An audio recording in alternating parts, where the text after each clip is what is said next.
Concept છે એની અંદર થોડું ડિટેલ ડિસ્કશન કરવાના છીએ અને ખાસ મોસ્ટ આઈએમપી જે અહીંયા આગળ આપણે ઇમ્પોર્ટન્ટલી વાત કરવાના છીએ તમને જનીનને લઈને લોકસ અથવા તો લોકાઈને લઈને જે કન્ફ્યુઝન છે એ સાથે સાથે જીનોટાઇપ એટલે કે જનીનલક્ષી પ્રકાર સ્વરૂપલક્ષી પ્રકાર એટલે કે ફિનોટાઇપ બરાબર હોમોઝાયગટ હિટ્રોઝાયગટ આવા ઘણા બધા લક્ષણો જે છે અને ઘણા બધા ટર્મિનોલોજી છે એને તમે સમજી નથી શકતા એના માટેનો લેક્ચર છે બરાબર ડેફિનેટલી આ લેક્ચર કમ્પ્લીટ થશે અને તમે ફૂલ લેક્ચર જોશો એટલે તમારી આ ટર્મિનોલોજી છે એકદમ ક્લિયર થઈ જશે હું ટ્રાય કરીશ કે તમને એકદમ ઈઝી ફોર્મની અંદર એક્સપ્લેન કરીશ રાઈટ સૌથી પહેલા આપણે વાત કરવાની છે જીન અને જીનની પણ વાત કરતા પહેલા એક વ્યક્તિ જે છે જ્હોન ગ્રેગર મેન્ડલ જ્યારે જનીન વિદ્યાની વાત કરીએ છીએ ત્યારે આ વૈજ્ઞાનિક કહીએ તો એમને આપણે ભૂલી શકીએ નહીં કારણ કે એને આપણે કહીએ છીએ ફાધર ઓફ જેનેટિક્સ જનીન વિદ્યાના પિતા અનફોર્ચ્યુનેટલી ઘણા બધા એવા કારણો છે કે જેના કારણે એમનું જે વર્ક હતું એ આપણને ખબર ન પડી લગભગ જો તો 18મી સદીની અંદર એ વૈજ્ઞાનિક તરીકે જનીન વિદ્યાનો પાયો નાખીને જનીન વિશે ઘણી બધી માહિતી આપણને દઈને જતા રહ્યા બરાબર જેમ 1900ની સાલ આવી જેમ જેમ વૈજ્ઞાનિકો છે વધારે કાર્ય કરવા માંડ્યા એમ મેન્ડલનું વર્ક છે ફરીથી રીડિસ્કવર થયું અને આપણને એવી માહિતી મળી કે આ જે કામ અત્યારે આપણે કરીએ છીએ એ કોઈ વૈજ્ઞાનિક 30-40 વર્ષ પહેલા કરીને જતા રહ્યા છે બરાબર એની પાછળ ઘણા બધા કારણો છે જે આગળના લેક્ચર્સની અંદર આપણે ડિસ્કસ કરવાના છે પણ આપણે જોઈએ તો લગભગ 1900ની સાલમાં એક્ઝેક્ટ આઈડિયા આપું તો 1909માં વિલિયમ જ્હોન નામના વૈજ્ઞાનિક વિલિયમ જોન્સન નામના વૈજ્ઞાનિક હતા એમણે સૌથી પહેલા આપણને જનીન શબ્દ વિશે માહિતી આપી બરાબર જીન જે છે એના વિશે આપણને ઇન્ટ્રોડ્યુસ કર્યા જે લગભગ મેન્ડલને આવા જીન શબ્દ વિશે માહિતી નહોતી બરાબર પણ અલ્ટિમેટલી એ જે કહેવા માંગતા હતા એ શું હતા તો કે જનીનો જ હતા બીજું કંઈ નહોતું બરાબર છે તો 1909માં વિલિયમ જોન્સન છે એમણે સૌથી પહેલા આપણને જનીન વિશે માહિતી આપી તો હવે પહેલા એ સમજીએ કે જનીન કોને કહેવાય બરાબર આપણે બહુ બધી વાર સાંભળીએ છીએ કે આ જે છે વારસાગત છે પણ એ વારસો છે એ પેઢી દર પેઢી આપે છે કોણ તો કે ચોક્કસ રીતે જે જનીનિક દ્રવ્યમાં રહેલું જનીન તરીકે ઓળખાતો ડીએનએ નો ટુકડો છે એ કોઈ પણ લક્ષણને એક પેઢીમાંથી બીજી પેઢીમાં આપવા માટે જવાબદાર છે એટલે જે લક્ષણનું ટ્રાન્સમિશન થાય છે એક જનરેશનમાંથી બીજી જનરેશનમાં એ માત્ર ને માત્ર એક જ વસ્તુ છે જનીન છે એના આધારિત તો આપણે સમજીએ કે જનીન શું છે રાઈટ હવે સામાન્ય રીતે આપણને ડીએનએ ખબર છે જેને આપણે ડીઓક્સીરિબોન્યુક્લિક એસિડ કહીએ છીએ બરાબર પણ આમ જોઈએ તો આપણા શરીરનો એક કોષ લઈએ બરાબર એનું કોષ કેન્દ્ર જોઈએ અને એની અંદર આ જનીનિક દ્રવ્ય છે જ્યારે મનુષ્ય માટે વાત કરીએ છીએ ત્યારે એ જનીનિક દ્રવ્યને હું બહાર કાઢું અને એક સીધી લાઈનની અંદર એને ગોઠવણ કરું તો એની લંબાઈ તમે જુઓ તો લગભગ 2.2 મીટર જેટલી છે અને આ 2.2 મીટર જેટલી એક કોષની અંદર રહેલું ડીએનએ છે એની લંબાઈ છે અને એની અંદર તમે લગભગ કાઉન્ટ કરો તો આ જનીનની સંખ્યા છે લગભગ 30,000 કે એનાથી વધારે હોઈ શકે બરાબર એક મનુષ્યના શરીરમાંથી તમે એક કોષ લો એ કોષની અંદરથી એનું તમે ડીએનએ લો એ ડીએનએ ને તમે બહાર કાઢો અને એની અંદર total number of gene count કરો તો લગભગ 25,000 થી 30,000 જેટલા તમને જીન્સ છે મળે છે જનીનો મળે છે બરાબર જે આપણા શરીરની અંદર માથાના વાળથી લઈને પગની અંદર જે કંઈ પણ લાક્ષણિકતાઓ જોવા મળે છે બરાબર તો એ બધી લાક્ષણિકતાઓ છે ચોક્કસ રીતે એક લાક્ષણિકતા માટે જનીન જવાબદાર છે બરાબર ઓકે તો એના પર ફોર એક્ઝામ્પલ ધારો કે આ એક બેવડી શૃંખલામય ડીએનએ છે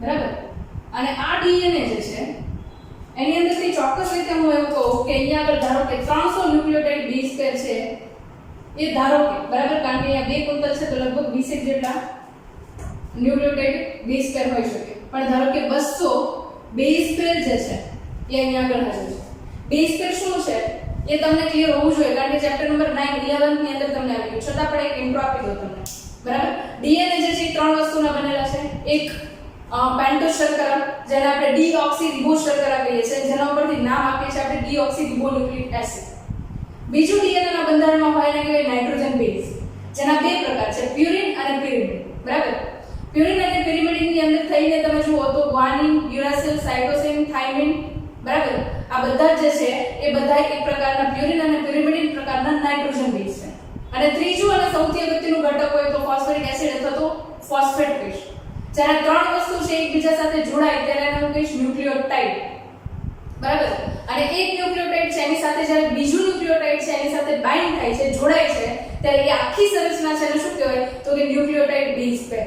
બરાબર? એટલે તમે ડીએનએ ની સંરચના જુઓ તો એની અંદર તમે આ રીતે લાઈન જુઓ છો. બરાબર? એક લાઈનની સામે બીજી લાઈન છે એ ડ્રો કરેલી હોય. તો આ જે લાઈન છે ને એને શું કહેવાય ન્યુક્લિયોટાઇડ બેઝ પેર. બરાબર? તો આવી કેટલી એક એપ્રોક્સ તમને ધારણા માટે કહું છું કે 200 બેઝ પેર છે જેનો એક ટુકડો છે ડીએનએ તરીકે આપણી સામે છે. ધારો કે આ એક 200 બેઝ પેર ધરાવતો જનીન છે એટલે કે ડીએનએ નો ટુકડો છે. બરાબર? ઓકે.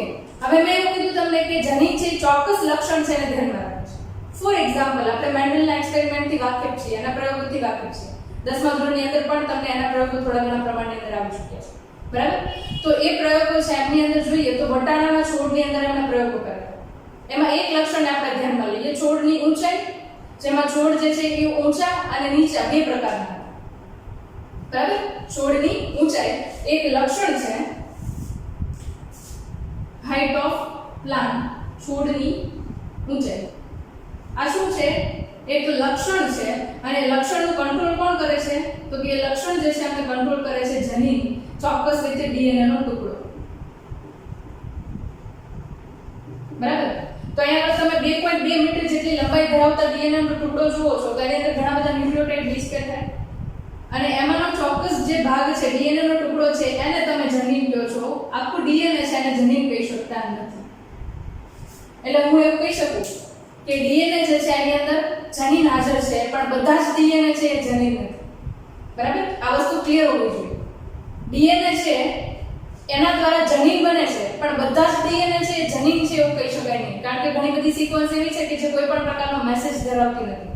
જેમ જેમ તમે મોલેક્યુલર બાયોલોજી એટલે કે આણ્વીય જીવવિજ્ઞાન અને સાથે સાથે જનીન વિદ્યા બે વસ્તુ છે એની અંદર ક્લિયર થતા જશો એટલે તમને આઈડિયા ક્લિયર થઈ જશે એક્ઝેક્ટલી કે કઈ વસ્તુ છે અને કેવી રીતે તમે કાઉન્ટ કરી શકો છો. રાઈટ? નેક્સ્ટ આપણે વાત કરીએ અહીં આગળ તો ડીએનએ છે એને લઈને જનીનનો કોન્સેપ્ટ છે તમારો ક્લિયર થઈ ગયો છે. હવે બીજો એને લઈને એક કોન્સેપ્ટ આવે જેને કહેવાય અલીલ્સ. બરાબર? જેને કહેવાય અલીલ્સ. આ શબ્દ તમે સાંભળેલો છો. પહેલા આપણે કોન્સેપ્ટ ક્લિયર કર્યો જનીનનો, હવે બીજો શબ્દ જે છે એ ક્લિયર કરવાનો છે અલીલ. બરાબર? અલીલ શું છે તો કે હું એવું કહું કે જીન છે ને એના અલગ અલગ વર્ઝન છે. બરાબર? જનીન છે એના શું છે તો કે અલગ અલગ વર્ઝન છે. એ અલગ અલગ વર્ઝન જે છે ને એને હું અલીલ્સ તરીકે રિપ્રેઝન્ટ કરી શકું. હવે મેં તમને શું કીધું અહીંયા તો કે વટાણાના છોડની અંદર લક્ષણ તરીકે જોતા હતા તો છોડની ઊંચાઈ હતી. બરાબર? તો છોડની ઊંચાઈ તરીકે અહીંયા આગળ તમારી પાસે બે લાક્ષણિકતા હતી. એક છોડ જે છે કેવા હતા? નીચા હતા. બરાબર? અને બીજા છોડ છે કેવા હતા તો કે ઊંચા હતા. બરાબર? તો જનીન તો આપણે એક જ દર્શાવીએ છીએ પણ એની અંદર બે અલગ અલગ સંભાવનાઓ છે, બે અલગ અલગ વર્ઝન છે. એક જે છે ઊંચાઈ માટે જવાબદાર છે અને એક જે છે એ નીચાઈ માટે જવાબદાર છે. બરાબર? તો જનીન છે ના અલગ અલગ વર્ઝન દેખાણ તમને. એક વસ્તુ સમજો કે એક જનીન માટે ઘણા બધા વર્ઝન પણ હોઈ શકે. બરાબર? અને એક જનીન માટે બે કે લિમિટેડ વર્ઝન પણ હોઈ શકે. ફોર એક્ઝામ્પલ અહીંયા છોડની ઊંચાઈ છે વટાણા માટે ખાસ કરીને. બરાબર? છોડની ઊંચાઈ છે વટાણા માટે તો એ ચોક્કસ રીતે બે જ વર્ઝન ધરાવે છે. કયા કયા તો કે ઊંચાઈ માટેનું અને નીચા માટે. બરાબર? તો આ બે વર્ઝન સાથે એક જનીન હાજર છે. એની સરખામણીએ તમે ઓકનું વૃક્ષ એવું નામ સાંભળેલું છે. સૌથી પહેલા એન્ટન વોન લ્યુવન બુક છે એમણે ઓકના છોડની અંદરથી આપણને કોષ વિશે માહિતી આપી હતી. હવે જે ઓકનો પ્લાન્ટ છે ને, ઓકનું જે વૃક્ષ છે એને આપણે જોઈએ કે એની અંદર ઊંચાઈને લઈને કેટલા વર્ઝન હોય. બરાબર? એટલે કે ઊંચાઈને લઈને કઈ કઈ લાક્ષણિકતાઓ જોવા મળે છે એના માટે હું વાત કરવા માંગુ છું. ઓકે. હવે જનીનની વાત કરી તો એક વસ્તુ આપણને ક્લિયર થઈ કે જનીન છે એ ચોક્કસ રીતે લક્ષણને રિપ્રેઝન્ટ કરશે, લક્ષણને દેખાડશે. રાઈટ? પણ બીજી વસ્તુ એક અહીંયા આગળ એ પણ ક્લિયર થવી જોઈએ કે લક્ષણ જે છે અથવા તો કહું કે જનીન જે છે એ ચોક્કસ રીતે પર્યાવરણીય પરિબળો વડે અસર પામે છે.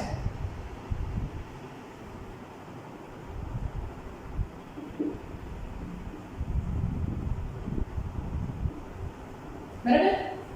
અને જનીન જે છે એ કઈ કઈ પ્રક્રિયાઓ પર અસર કરી શકે તો કે આપણા શરીરની અંદર થતી કોષાંતરીય પ્રક્રિયાઓ, કોષ બાહ્ય પ્રક્રિયાઓ, દેહધાર્મિક પ્રક્રિયાઓ, બરાબર? હવે ઘણી બધી પ્રક્રિયાઓ છે, રાસાયણિક પ્રક્રિયાઓ છે.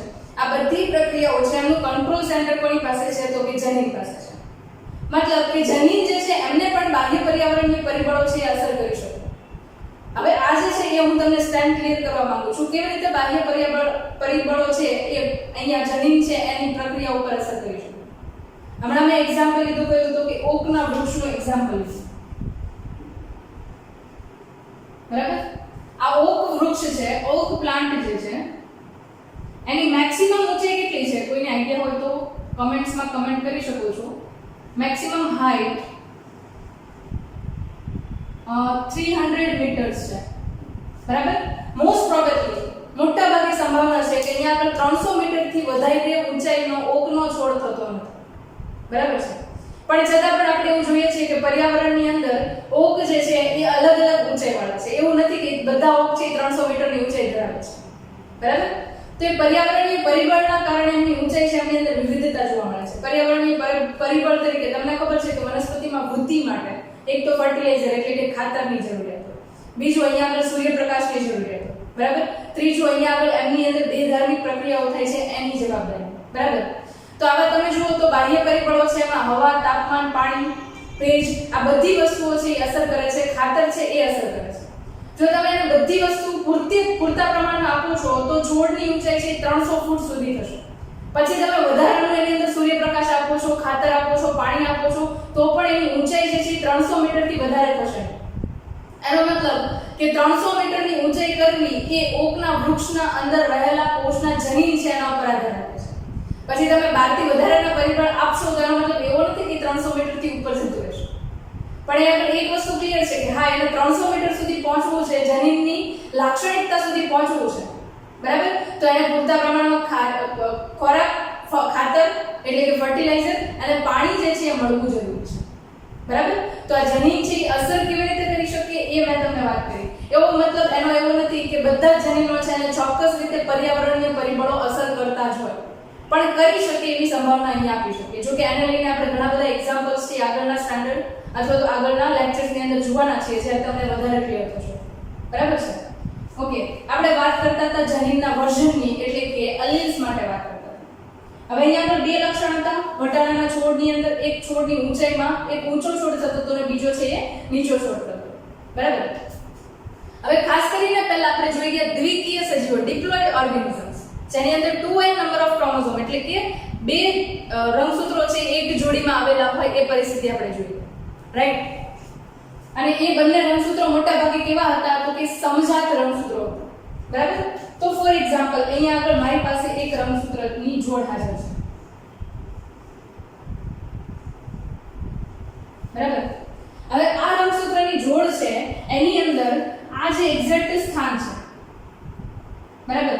ત્યાં આગળ છોડની ઊંચાઈ માટે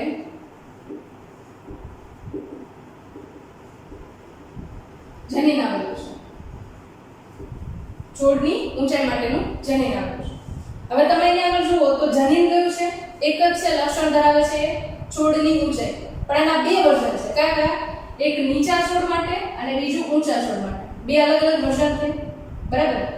તો અહીંયા આગળ એ બંને વર્ઝન જે છે અહીંયા આગળ હોઈ શકે, એક અહીંયા અને એક અહીંયા, બરાબર? ફોર એક્ઝામ્પલ આપણે એના સિમ્બોલ લઈ લઈએ, બરાબર? મોટા ભાગે જનીન જે છે એમને આપણે ABCD લેટર વડે દર્શાવતા હોઈએ છીએ. ફોર એક્ઝામ્પલ ઊંચા છોડ માટે હું T લઉં, ટોલ પ્લાન્ટ, અને એના માટેનું વૈકલ્પિક કારક છે અથવા તો એના માટેનું બીજું વર્ઝન છે જનીન, એના માટે હું લઉં સ્મોલ t, બરાબર?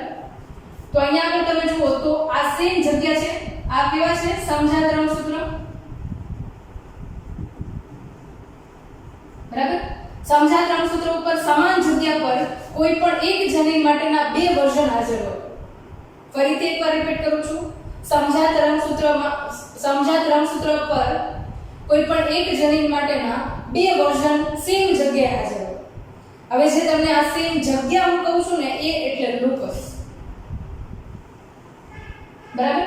રંગસૂત્ર ઉપર જે જગ્યાએ તમને જનીનનું સ્થાન જોવા મળે છે એ સ્થાન છે ચોક્કસ, એને આપણે લોકસ કહીએ છીએ. અહીંયા આગળ એકથી વધારે સ્થાન મારે દેખાડવું છે, બરાબર? તો એનું બહુવચન લોકસીસ કરવા કરતા બેટર રહે કે આપણે એને લોકાઈ કહીએ. બરાબર? તો બે શબ્દ છે અહીંયા આપણે બીજા આવ્યા. એકને આપણે કહીશું લોકસ અને બીજું છે એને કહીશું લોકાઈ. લોકસ એટલે એકવચન અને લોકાઈ એટલે બહુવચન. લોકસ કે લોકાઈ શું છે? તો કે કોઈ પણ રંગસૂત્ર ઉપર ચોક્કસ જનીન છે એનું સ્થાન દેખાડવું એને આપણે લોકસ તરીકે દેખાડીએ છીએ અથવા તો લોકસ તરીકે ઓળખીએ છીએ. આઈ થિંક તમને લોકસ અને લોકાઈ આ બંને કોન્સેપ્ટ છે એકદમ ક્લિયર થઈ ગયા છે. બરાબર? હવે પાછા આપણે આવીએ અલીલ્સ જે છે એમના ઉપર એટલે કે જનીન છે એના વર્ઝન ઉપર આવીએ. બરાબર? તો જનીન છે એના વર્ઝન ઉપર આપણે વાત કરતા હતા. કોઈ પણ એક જનીન છે એના માટે એકથી વધારે વર્ઝન હાજર હોઈ શકે. બરાબર? એ વાત કરીએ. તો વર્ઝન જે છે એ બાહ્ય પરિબળ વડે પણ અસર હોઈ શકે જે ઓકના એક્ઝામ્પલ થ્રુ આપણે સમજી ગયા. રાઈટ? હવે વટાણાના છોડની અંદર વાત કરતા હતા ઊંચાઈ માટે બે વર્ઝન હાજર છે એક જ જનીન છે. બરાબર? ઊંચાઈ માટેનું જનીન કેટલા છે? એક છે. એના વર્ઝન કેટલા છે? તો કે બે છે.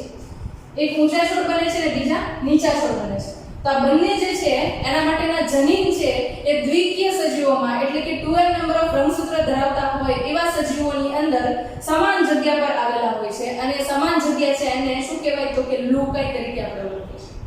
ફોર એક્ઝામ્પલ ઊંચાઈ માટેનું જનીન છે એ તમને એક રંગસૂત્રના આ સ્થાન પર t તરીકે જોવા મળે છે અને બીજા રંગસૂત્રના આ સ્થાન પર t તરીકે જોવા મળે છે. એટલે બે પ્રકારે સંભાવના રહી કે એમની અંદર ઊંચા પણ છોડ થઈ શકે અને નીચા પણ છોડ થઈ શકે. તો ઊંચા અને નીચા બંને છોડ થઈ શકે છે પણ આપણે મોટા ભાગે જોઈએ છે મેન્ડલના પ્રયોગની અંદર કે ત્યાં આપણે મોટા ભાગે જ્યારે ટી જનીન હાજર હતું કેપિટલ ટી જનીન ટોલ પ્લાન્ટ થતા હતા એટલે કે ઊંચા છોડ થતા હતા. તો જ્યારે અહીંયા આગળ એક જનીન છે એક લક્ષણ માટે રહેલા બે અલીલ છે એટલે કે બે વર્ઝન છે એમાંનું માત્ર એક જ વર્ઝન પોતાના લક્ષણને અભિવ્યક્ત કરે તો એવા પ્રકારની જે લાક્ષણિકતા છે એને શું કહેવાય તો કે ડોમિનન્ટ એટલે કે પ્રભાવી લાક્ષણિકતા તરીકે ઓળખીએ છીએ અથવા એને પ્રભાવી લક્ષણ તરીકે ઓળખીએ છીએ. એટલે જનીન એટલે શું થયું અહીંયા એના વર્ઝન એટલે શું થયું તો કે એક જનીન છે એના મુખ્ય બે લક્ષણો છે અહીંયા આગળ આપણે પર્ટિક્યુલર એક્ઝામ્પલ લીધું છોડની ઊંચાઈ એના માટે. બરાબર? Capital T and small T એટલે કે ઊંચા અને નીચા. બરાબર છે? તો અહીંયા જે પોતાનું લક્ષણ છે એને પ્રભાવી તરીકે દર્શાવે છે એને આપણે શું કહીશું પ્રભાવી જનીન. એટલે એનો મતલબ એવો થયો કે કેપિટલ ટી જનીન એટલે કે ઊંચાઈના છોડ માટેનું જનીન હાજર છે ત્યારે નીચેના છોડ માટેનું જનીન છે એ પોતાનું લક્ષણ અભિવ્યક્ત કરતું નથી. એટલા માટે છોડની ઊંચાઈ કેવી થાય છે તો કે છોડની ઊંચાઈ છે એ વધારે થાય છે અને જે જનીનના કારણે થાય છે એને આપણે કહીએ છીએ પ્રભાવી જનીન. અને બાકી રહેતું જે જનીન છે કે જે આ જનીનની અસર અનુભવે છે એને આપણે કહીએ છીએ પ્રચ્છન્ન જનીન. એટલે અહીંયા આગળ બીજા બે કોન્સેપ્ટ ક્લિયર થયા આપણા. એકને કહીશું આપણે પ્રભાવી જનીન અને બીજાને આપણે કહીશું પ્રચ્છન્ન જનીન. પ્રભાવીને ઇંગ્લિશમાં કહીએ છીએ આપણે ડોમિનન્ટ જીન અને પ્રચ્છન્ન છે એને આપણે કહીશું રિસેસિવ જીન. બરાબર? તો આ બંને તમને સ્ટેન્ડર્ડ ક્લિયર હશે. બરાબર? ઘણીવાર એવું થતું હોય છે કે અહીંયા જે બે વર્ઝન હતા એક લક્ષણ માટે એક જનીન માટેના બે વર્ઝન હતા એ બંને વર્ઝન છે પોતાના લક્ષણ છે એક સાથે રજૂઆત કરે. બરાબર? તો એવા પ્રકારની લાક્ષણિકતા છે એને સહપ્રભાવી જનીનો કોડોમિનન્ટ કહેવામાં આવે છે. હવે એક જનીન છે એના માટેના બે વર્ઝન છે અને એ બંને વર્ઝન છે એ બંને એક સાથે પોતાની લાક્ષણિકતા અભિવ્યક્ત કરે છે અથવા તો એવું કહું કે એક બીજાની લાક્ષણિકતાને અડધી અભિવ્યક્ત કરે છે અને બીજું છે એ બીજાની લાક્ષણિકતાને અડધી અભિવ્યક્ત કરે છે. એટલે શું થયું તો કે બંને પોતાની લાક્ષણિકતા અપૂર્ણ રીતે રજૂઆત કરી. બરાબર? તો એવી લાક્ષણિકતા છે એને આપણે અપૂર્ણ પ્રભુતા તરીકે ઓળખીએ છીએ. બરાબર? તો એવા જનીનો છે એમની અંદર પણ આપણે વાત કરવાની છે. તો આઈ થિંક તમને ડોમિનન્ટ અને રિસેસિવ નો ખ્યાલ ક્લિયર થઈ ગયો. બીજું લોકસ અને લોકાઈ છે એનો ખ્યાલ ક્લિયર થઈ ગયો અને જનીન છે એનો ખ્યાલ ક્લિયર થઈ ગયો અને પાંચમી વસ્તુ અહીંયા આગળ ક્લિયર થઈ ગઈ તમારી અલીલ તરીકેની ક્લિયર થઈ. અલીલ એટલે બીજું કાંઈ નહીં પણ એક લક્ષણ માટેના બે અલગ અલગ સ્વરૂપો એને આપણે શું કહીએ છીએ અલીલ કહીએ છીએ. અલીલ છે એ કોઈ પણ એક જનીન માટે એકથી વધારે પણ હોઈ શકે છે. ફોર એક્ઝામ્પલ રુધિર જૂથ છે તો એને લઈને ચાર અલગ અલગ પ્રકારના લાક્ષણિકતાઓ જોઈ શકે છે. એ રુધિર ગ્રુપ, બી રુધિર ગ્રુપ, એબી રુધિર જૂથ અને ઓ રુધિર જૂથ. જો કે એના માટે અલગ લાક્ષણિકતા છે જ્યારે આપણે રુધિર જૂથ છે એનો જનીન પ્રકાર જોશું ત્યારે વધારે આઈડિયા છે. બરાબર? પણ આ વસ્તુ એક તમારે ક્લિયર હોવી જોઈએ કે એક જનીન માટે એકથી વધારે અલીલ્સ હોઈ શકે છે. હવે અહીંયા આગળ એક વસ્તુ છે એને ધ્યાનમાં રાખવાની છે. અલીલ કોઈ પણ સજીવની અંદર બે જ હશે, કારણ કે રંગસૂત્ર કેટલા છે? બે છે. કોઈ પણ એક જોડીમાં કેટલા રંગસૂત્ર છે? બે રંગસૂત્ર છે, જેને સમજાત રંગસૂત્ર કહીએ છીએ.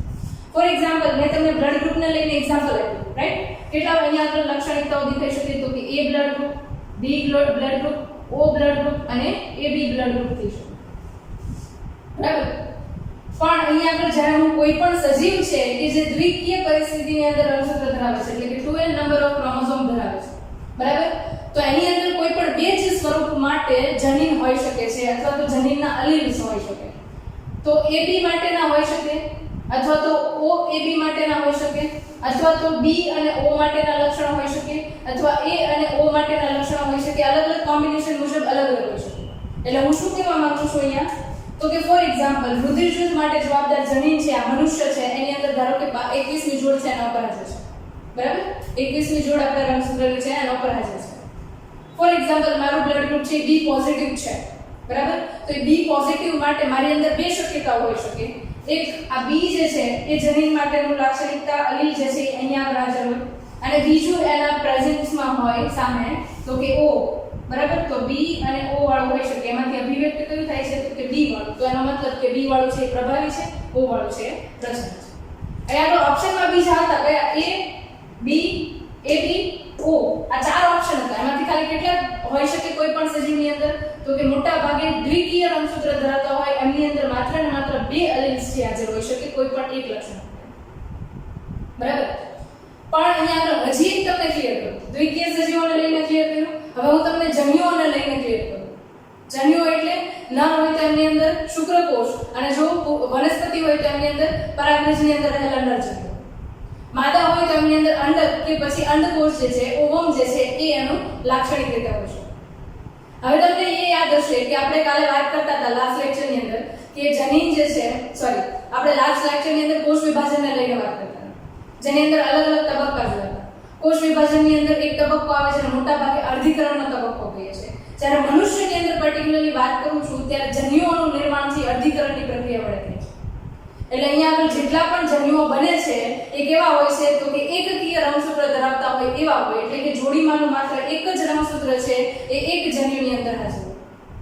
ફોર એક્ઝામ્પલ, મનુષ્યનું એક્ઝામ્પલ લઈએ તો આપણી અંદર કેટલા જોડી રંગસૂત્ર છે? 23 જોડી રંગસૂત્ર હોય છે, બરાબર?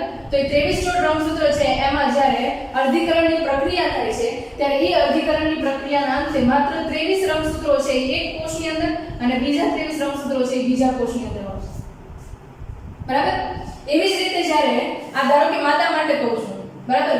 નર માટે જોઈએ તો સેમ એ જ કન્ડિશન જોવા મળશે. 23 રંગસૂત્ર છે, 23 જોડી. તો એક શુક્રકોષની અંદર 23 રંગસૂત્ર, બીજા શુક્રકોષની અંદર 23 રંગસૂત્ર, બરાબર? આ રીતે ધારો કે ડિવાઇડ થાય છે, રાઈટ? હવે જ્યારે ફલનની પ્રક્રિયા થશે ત્યારે 23 રંગસૂત્ર છે કોની તરફથી આવશે? તો કે માતા તરફથી આવશે, અને 23 રંગસૂત્ર છે કોના ઉપરથી આવશે? તો કે પિતા તરફથી આવશે. બંને જ્યારે ભેગા થાય ત્યારે 46, એટલે કે 23 જોડી રંગસૂત્ર પાછા બને છે. આ સ્ટેટ આપણે અહીંયા પર ક્લિયર છે. એટલે એક વસ્તુ અહીંયા સમજો કે હંમેશા માદાના જન્યુ હોય કે નરના જન્યુ હોય એની અંદર રંગસૂત્ર છે કેવા હશે? અંડકોષ અને શુક્રકોષની અંદર તો કે n નંબર ઓફ ક્રોમોસોમ હશે, માત્ર ને માત્ર n ની સંખ્યામાં રંગસૂત્ર હશે. એટલે હું એવું કહું અહીંયા આગળ કે મારી અંદર આખી આ જોડી છે, તો એક રંગસૂત્ર જે છે એ મારા ફાધર તરફથી હોય, અને એક રંગસૂત્ર છે એ મારા મધર તરફથી, બરાબર છે? એટલે જ્યારે આ અંડકોષ સ્વરૂપે અહીંયા આગળ છે ત્યારે એની અંદર એક જ રંગસૂત્ર હાજર છે, બરાબર?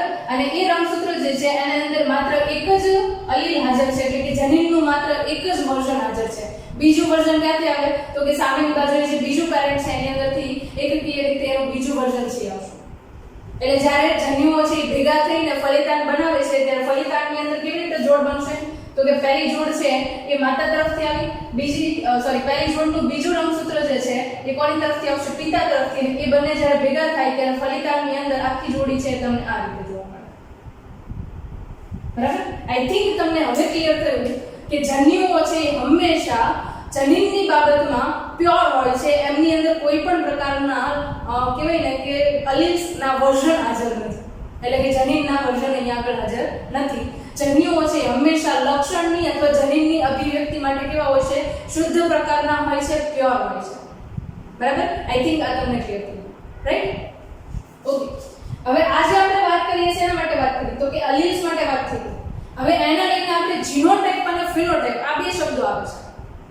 બે શબ્દ આવે છે. એકને આપણે કહીએ છીએ જીનોટાઇપ અને બીજાને આપણે કહીએ છીએ ફિનોટાઇપ. એટલે કે જનીનલક્ષી પ્રમાણ અને બીજું છે એને કહીએ છીએ સ્વરૂપલક્ષી પ્રમાણ. બરાબર? પહેલા વાત કરીએ આપણે જનીનલક્ષી પ્રમાણ, જેને ઇંગ્લિશમાં કહેવાય છે જીનોટાઇપ, જનીનલક્ષી પ્રમાણ. ઓકે, જીનોટાઇપ જે છે એ શું છે? તો કે હું એવું કહું છું કે અહીંયા આગળ છોડ છે નીચા અને ઊંચા છે બંને માટે આપણે સંજ્ઞા આપી દીધી. જનીન છે એના માટે સંજ્ઞા આપી દીધી. સંજ્ઞાથી આપણે સરળતાથી સમજી શકીએ છીએ, એટલા માટે સરળતાથી સમજવા માટે આપણે એને સંજ્ઞા સ્વરૂપે દેખાડીએ છીએ. મોટા ભાગે યાદ રાખવાનું કે જો પ્રભાવી જનીન હોય તો એમને આપણે કેપિટલ લેટરમાં દેખાડીએ છીએ અને પ્રચંડ જનીન હોય તો એમને સ્મોલ લેટર્સની અંદર દેખાડીએ છીએ. બરાબર છે? તો જનીનલક્ષી પ્રમાણ છે તો એની અંદર હું એવું કહું કે અહીંયા આગળ કોઈ પણ છે એની અંદર કેપિટલ ટી હાજર છે તો એનો મતલબ શું થયો? તો કે સમયુગ્મી પ્રકારનો છે. બરાબર? જનીન કેવા છે? સમયુગ્મી છે, કારણ કે આખું જે યુગ્મ બને છે કેવું છે? સમાન પ્રકારના જનીનના અલીલ્સ ધરાવે છે. બરાબર? તો આ કેવા ત્યાં જનીનના પ્રમાણની અંદર? તો કે સમયુગ્મી પ્રકારના હતા. બીજા એક આવે છે એને આપણે કહીએ છીએ કેપિટલ ટી અને સ્મોલ ટી, જે તમને અહીંયા આગળ લાક્ષણિકતા દેખાય છે. બરાબર? તો અહીંયા તમે બંને જોડીમાં રહેલા જનીનો જુઓ અથવા જોડીમાં રહેલા અલીલ્સ જુઓ. બરાબર? તો અલીલ્સ જે છે એ કેવા છે? તો કે એ બંને સમાન નથી, તો એમના યુગ્મ કેવું છે? તો કે વિષમ યુગ્મ છે. સોરી, વિષમ યુગ્મી તરીકે ઓળખવામાં આવે છે. એટલે જનીનની અંદર મુખ્ય બે લાક્ષણિકતા, અથવા તો એ સમયુગ્મી હોઈ શકે જોડીમાં રહેલા જનીનો, અથવા તો એ વિષમ યુગ્મી હોઈ શકે. બરાબર? તો આ જે છે એને આપણે જનીનલક્ષી પ્રમાણ તરીકે ઓળખી શકીએ. એની અંદર સમયુગ્મી પ્રકારના છે કે વિષમ યુગ્મી પ્રકારના છે. હવે જીનોટાઇપ છે એના ઉપરથી એક બીજો વર્ડ આવે છે જેને કહેવાય છે સ્વરૂપલક્ષી પ્રમાણ, એટલે કે ફિનોટાઇપ. બરાબર?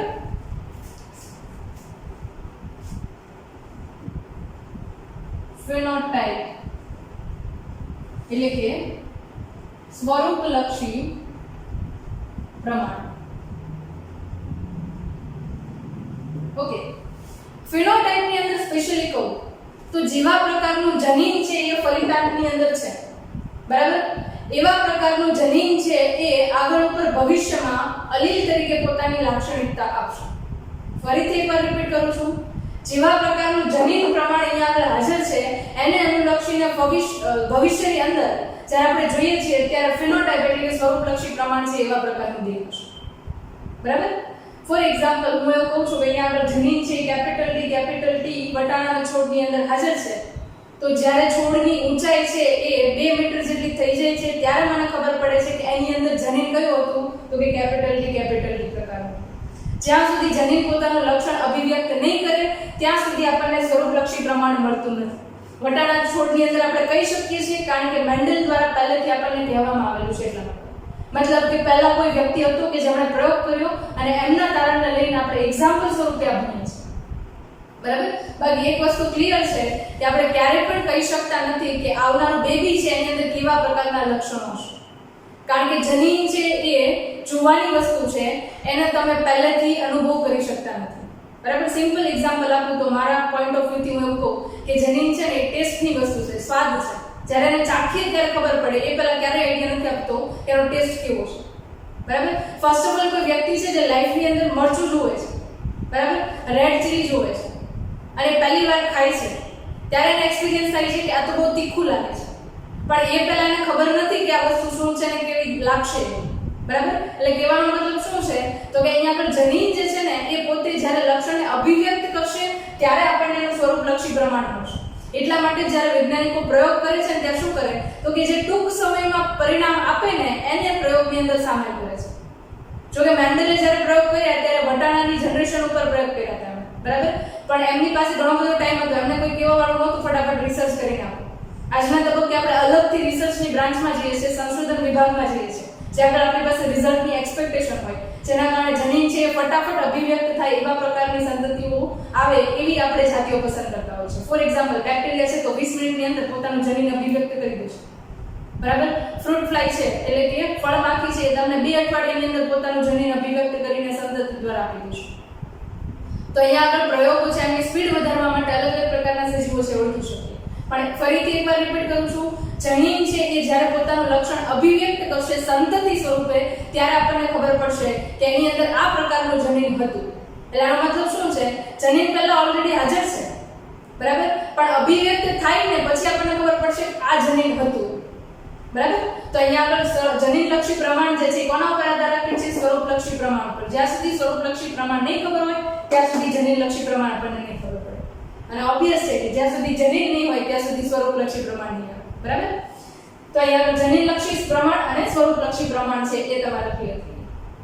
હજી એક શબ્દ આવે છે હિટ્રોઝાઇગોટ એન્ડ હોમોઝાઇગોટ, બરાબર. હિટ્રોઝાઇગોટ એન્ડ હોમોઝાઇગોટ હું તમને એ પણ સાથે સાથે ક્લિયર કરી દઉં, જેના કારણે આગળ પર કોઈ પણ ટાઈપના આપણે દાખલાઓ ગણીએ ને તો તમને લોકોને કંઈ ડાઉટ ન આવે. ઓકે, હોમોઝાઇગોટ અને બીજું છે હેટેરોઝાઇગોટ.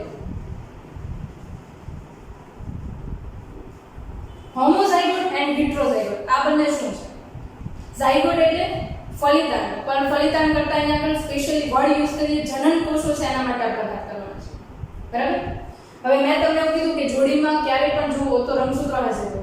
રંગસૂત્ર જોડીમાં છે એટલા માટે આપણે એ વસ્તુથી ક્લિયર છીએ કે એક લક્ષણ માટેના બે વર્ઝન્સ અહીંયા આગળ બે એલીલ છે હાજર હશે સમાન લોકસ ઉપર, બરાબર. ફરીથી એકવાર રિપીટ કરું છું. અહીંયા આગળ આપણે ઝાયગોટના બદલે અહીંયા આગળ વાત કરીએ છીએ કોના માટે? તો કે વાત કરીએ છીએ અહીંયા જન્યુઓ માટે. જન્યુઓ છે બે પ્રકારના હોઈ શકે, એક હોમોઝાઇગોટ પ્રકારના અને બીજું હેટેરોઝાઇગોટ પ્રકારના હોઈ શકે, બરાબર. હોમોઝાઇગોટ અને હેટેરોઝાઇગોટ શું છે એ સમજી લઈએ. હવે જ્યારે જન્યુઓને લઈને વાત કરીએ છીએ ત્યારે સ્પેશિયલી આપણે વાત કરીએ પહેલા હોમોઝાઇગોટ છે લઈને. અહીંયા આગળ ધારો કે આ રંગસૂત્ર છે, બરાબર. માતા છે એમના અંદરથી આપણે રંગસૂત્રની પ્રથમ જોડ છે એને લઈએ છીએ, બરાબર. માદા છોડ લઈએ, સોરી માતાની લઈએ, જેના કારણે આપણે જે ઊંચાઈને લઈને લક્ષણ છે એને જ ધ્યાનમાં લઈએ. ઓકે, અહીંયા આગળ બે સાઇન છે, તમને સમજાવી દઉં. આ એક સાઇન છે અને આ એક સાઇન છે, બરાબર. બેને યુઝ કરીએ છીએ. આ જે છે એ ફિમેલ રિપ્રેઝન્ટ કરે છે, એટલે કે માદાને રિપ્રેઝન્ટ કરે છે, અને આ જે છે એ નરને રિપ્રેઝન્ટ કરે છે. આ તમારે યાદ રાખવાનું છે, બરાબર. દર વખતે નર અને માદા લખવું ન પડે એટલે સિમ્બોલ જે છે ઈઝીલી આપણને રિપ્રેઝન્ટ થઈ જાય છે, બરાબર. એટલે હું અંડકોષ તરીકે દેખાડું ત્યારે આ લઈ શકું અને શુક્રકોષ કે પછી નરજન્યુ તરીકે દેખાડું ત્યારે એ સાઇન લઈ શકું, બરાબર. તો આગળ માદા છોડ છે એની અંદરથી રંગસૂત્રની પહેલી જોડ છે એને લઉં છું, અને બીજો અહીંયા આગળ છે નર છોડ છે એની અંદર રંગસૂત્રની પહેલી જોડ છે એને લઉં છું, બરાબર. નર છોડ અને માદા છોડ છે, બરાબર. તો અહીંયા આગળ ચોક્કસ લોકસ પર એક જ લોકસ છે જ્યાં આગળ બંનેની અંદર સમાન પ્રકારના લક્ષણો ધરાવતું હોય એવા પ્રકારના બે અલીલ હાજર હશે, બરાબર. તો અહીંયા આગળ ધારો કે માદા છોડ છે એની અંદર કેપિટલ ડી છે, અહીંયા પણ કેપિટલ છે, બરાબર. નરની અંદર જોઉં તો એ જ સમાન જગ્યા પર એ જ રંગસૂત્રની એ જ લોકસ પર સ્મોલ ટી અને સ્મોલ ટી છે, બરાબર. તો આ પરિસ્થિતિ છે એ કઈ થઈ કહેવાય? તો કે તમે જુઓ છો કે એક રંગસૂત્ર પરના સમાન લોકસ પર રહેલા બંને લાક્ષણિકતા ધરાવતા અલીલ્સ છે કેવા છે? સમાન પ્રકારના છે. હવે જ્યારે એમાંથી જન્યુ બને છે અર્ધીકરણની પ્રક્રિયા વડે, ત્યારે જન્યુની અંદર હંમેશા કયા આવશે? તો કે બધા જન્યુની અંદર ઊંચાઈને લઈને લક્ષણ છે અંડકોષી બધા કેવા પ્રકારના બનશે? કેપિટલ ટી પ્રકારના બનશે. અને એ જ રીતે જ્યારે હું શુક્રકોષ જોઉં છું ત્યારે અહીંયા આગળ બધા જ શુક્રકોષો કેવા બનશે? સ્મોલ ટી પ્રકારના બનશે. મતલબ કે અહીંયા આગળ ઝાયગોટ બનાવવા માટે જે જન્યુઓ બને છે જન્યુઓ બધા છે કેવા છે? તો કે સમાન પ્રકારના બને છે. તો હોમોઝાઇગસ પ્રકારના જન્યુઓનું અહીંયા આગળ નિર્માણ થશે. સમાન પ્રકારના સમયુગ્મી પ્રકારના બધા જન્યુઓનું નિર્માણ થશે એવું કહીશું. પણ એના બદલે ધારો કે અહીંયા આગળ આ માદા છોડ છે, બરાબર. આ કાઢી નાખીએ થોડી વાર માટે, બરાબર. ધારો કે આ માદા છોડ છે એની આખી આ જોડ છે, બરાબર. તો એની અંદર તમે જુઓ છો કે એક અલીલ છે કેવું છે? કેપિટલ ટી છે. બીજું અલીલ છે કેવું છે? સ્મોલ ટી છે. એનો મતલબ કે અધિકરણના અંતે જે ચાર કોષો બને છે એમાં ચાર કોષોમાંથી બે કોષોની અંદર કેપિટલ ટી પ્રકારના જન્યુઓ હશે અંડકોષમાં, અને બે જન્યુઓ છે એની અંદર તો કે સ્મોલ ટી પ્રકારના હશે. મારા ખ્યાલ પ્રમાણે તમને યાદ હશે કે એક કોષ છે એનું અર્ધીકરણ થાય ત્યારે અર્ધીકરણના અંતે આપણને ચાર કોષો મળે છે, બરાબર. એમાંથી 50% જે છે કેવા બનશે? તો કે કેપિટલ ટી પ્રકારના જનીન ધરાવતા હોય એવા, અને 50% કેવા બનશે? તો કે સ્મોલ ટી પ્રકારના જનીનના અલીલ્સ ધરાવતા હોય એવા. તો એના ઉપરથી આ સ્ટેન્ડ આપણું ક્લિયર થાય છે કે આ જે જનીન છે એ પોતે આધાર રાખે છે કે જન્યુઓ કેવા બનશે. તો જન્યુઓ બે પ્રકારના બને, સમાન પ્રકારના નથી બનતા, એટલે એવા પ્રકારની કન્ડિશન છે ને હેટરોઝાઇગોટ પ્રકારની કહેવામાં આવે છે. એટલે કે વિષમ યુગ્મી પ્રકારના જન્યુઓનું અહીંયા નિર્માણ થશે. બરાબર? તો આ જે છે એ જીનેટિક્સ ને લઈને તમારી બેઝિક જે કોઈ પણ ધારણાઓ હતી એ ક્લિયર થઈ ગઈ. ખાસ જે વર્ડ્સ છે એમના ઉપર ફરીથી ધ્યાન આપીએ. અહીંયા આગળ જનીન એટલે શું? તો કે ડીએનએ નો ચોક્કસ કાર્યકારી લક્ષણ ધરાવતો ટુકડો જેને આપણે જનીન તરીકે ઓળખીએ છીએ. કોઈ પણ જનીન છે એની અંદર એકથી વધારે એના વર્ઝન હોઈ શકે, એટલે કે એકથી વધારે એ કેરેક્ટર્સ છે, લાક્ષણિકતાઓ છે એ દર્શાવી શકે. બરાબર? એટલે લાક્ષણિકતા તરીકે એક્ઝામ્પલ તરીકે તમને દેખાડ્યું અહીંયા આગળ છોડની ઊંચાઈ, બટાણાના છોડમાં ઊંચાઈ છે, જનીન એક જ છે, બરાબર, પણ એના અલગ અલગ વર્ઝન છે. અને વર્ઝન જે છે એને પર્ટિક્યુલરલી આપણે અલીલ તરીકે ઓળખીએ છીએ. ઓકે, એને આપણે અલીલ તરીકે ઓળખીએ છીએ. અને જે ચોક્કસ રીતે રંગસૂત્રમાં સ્થાન ધરાવે છે એ ચોક્કસ સ્થાન જે છે એમને આપણે લોકસ તરીકે ઓળખીએ છીએ. જો એક વચનમાં હોય તો એને શું કહીએ? આપણે લોકસ કહીએ, અને બહુવચનમાં હોય તો લોકાઈ કહીએ. બરાબર? એની સાથે સાથે પ્રભાવી જનીન અને પ્રચ્છન્ન જનીન માટે વાત કરીએ આપણે. જે બીજા જનીનનું, બીજા અલીલનું લાક્ષણિકતા છે એને દબાવશે એને આપણે પ્રભાવી જનીન કહીશું, અને જે લાક્ષણિકતાથી દબાય છે એને આપણે પ્રચ્છન્ન જનીન કહીશું. બરાબર? એના પછી આપણે વાત કરી કે અહીંયા આગળ જન્યુઓ છે કેવા પ્રકારના હોઈ શકે? તો કે સમયુગ્મી અને વિષમયુગ્મી પ્રકારના હોઈ શકે, એટલે કે હેટરોઝાઇગોટ અને હોમોઝાઇગોટ પ્રકારના હોઈ શકે. એની સાથે સાથે બીજી એક વાત કરીએ આપણે જનીનલક્ષી પ્રમાણ, એટલે કે જીનોટાઇપ કોને કહેવાય, અને ફિનોટાઇપ એટલે કે સ્વરૂપલક્ષી પ્રમાણ છે એના માટે વાત કરીએ. બરાબર? અને આ સ્ટેન્ડ સાથે આઈ થિંક તમને લોકોને જનીન શું છે અને જનીનને લઈને જે કંઈ પણ લાક્ષણિકતા હતી એ ક્લિયર થઈ હશે. આના પછી તમે કોઈ પણ રીતે લેક્ચર્સ અટેન્ડ કરો, બરાબર, YouTube ઉપરથી, બીજી ચેનલ પરથી કે મારી ચેનલ પરથી, તો તમને જનીનને લઈને જે કોઈ પણ ડાઉટ હશે એ લગભગ આને જોઈને ક્લિયર થઈ જશે. બરાબર? છતાં હજી તમને જો કંઈ ડાઉટ રહે તો કમેન્ટ્સ બોક્સમાં કમેન્ટ કરી શકો છો. હું ટ્રાય કરીશ કે તમારા કમેન્ટ્સ